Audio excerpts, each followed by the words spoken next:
Hello and welcome back. This is Lori Williams and this is your remote viewing moment. I'm so glad you're here with me. And today I want to go back and talk some more about looking at man-made targets.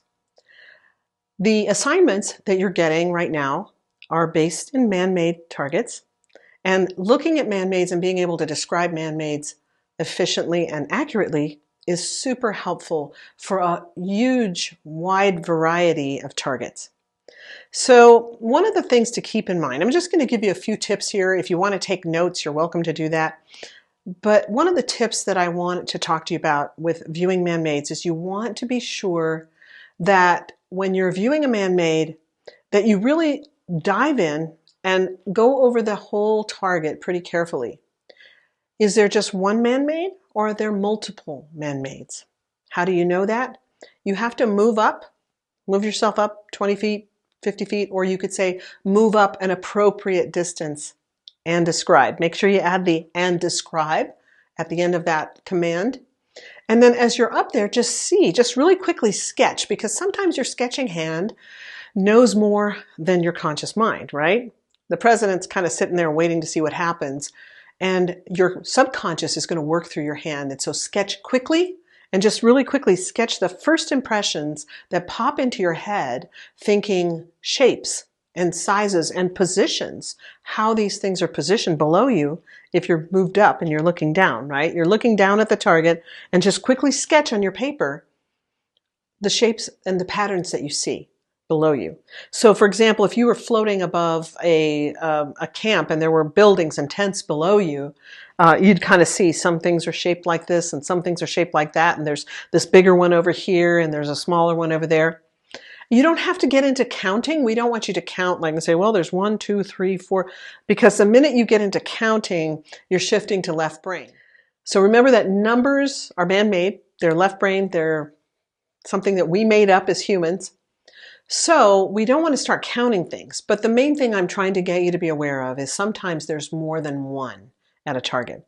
So if you discover that there is more than one, how do you handle that? If your front loading was the target's man-made, describe the target, and you figure out, well, there's actually more than one man-made here, you might say, I don't know which man-made they want me to focus on. That's okay. Simply say, I'm moving to man-made number 1, and then just write down whatever comes. Then give yourself another move command. Move to man-made number 2 and describe that. And you can simply call them man-made number 1, man-made number 2, man-made number 3 if you find more than 2.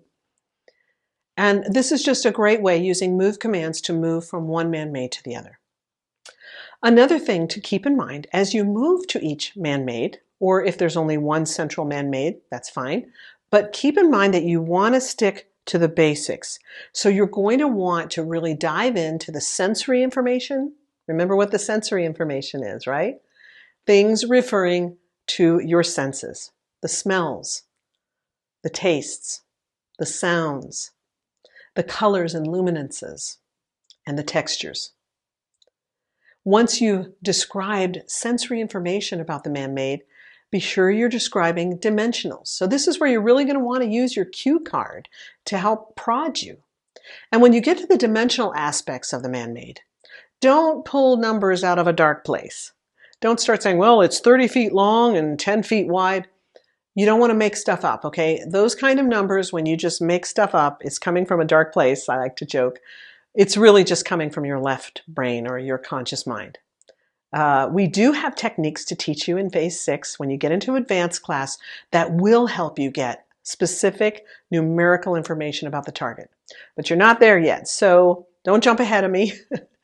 What I want you to do, though, is you're looking at a man-made and you start to get to the dimensional part after you've described it sensorially, after you've kind of given the colors and the textures and things like that.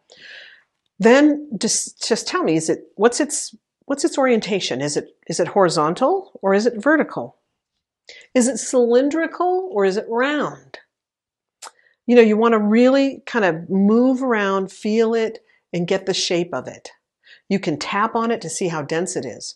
You can lick it or touch it to see the texture of it. You can even smell it.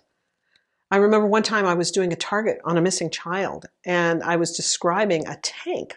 I said, there's something that's very tank-like. It's cylindrical, it's painted green, it has a very rough painted texture with a flat, black, thick painted lid, and it has a very strong chemical smell. And it seems to be associated with the military in some way. Well, right in the place where the little girl was kidnapped, there was a big military storage tank that had chemicals in it. So you might think, why would a man-made have a smell? Well, many man-mades do have smells. Think about an engine. An engine's man-made, and it definitely has smells, especially a diesel engine or even a gasoline engine. Sometimes there's a smell of smoke or chemicals or paint. And so really be a reporter when you get in there. Describe the orientation of it. Tell me which way is it leaning? Is it diagonal? Is it shaped like a triangle? Is it standing? Is it lying down? So there's lots of information that you can explore. Sometimes when we're new viewers and we're still trying to figure out the structure and we can be really unsure of ourselves, it's really easy to draw blank and just go, I don't even know what to look at this target. They told me to look at a man-made, but what am I supposed to do? Well, think about the colors and the textures and the temperatures and the smells and the sounds and the tastes. And then make sure you check it out, knocking on it, interacting with it, doing action cues so that you're actually interacting with whatever it is. So you get the kind of like if it's massive, you could put your hands on it, it's going to be so much bigger than you. That can often cause an aesthetic impact, right? It's so much bigger than me. Or you might be surprised and say, oh, it's so tiny. I thought it was much bigger. But it's very small. I can actually hold it in my hand. These kinds of interactions with a man-made target can cause aesthetic impacts, and they really can give you great information about it, whatever it is. So keep that in mind as you're looking at this target. Make sure that you have a really good idea of what you want to go for when you're looking at the man-made. Again, remember to tell me the orientation, the position, maybe any patterns you see, and then be sure to cue yourself before you end with purpose, and you can often get the purpose of this man-made. What's it there for? Who's using it? What is it good for? It's for transportation. It's for education. It's political. It's religious. You could get that kind of information about your man-made. So I hope you've really enjoyed today's remote viewing moment. Thanks so much for being here with me, and I'll see you next week.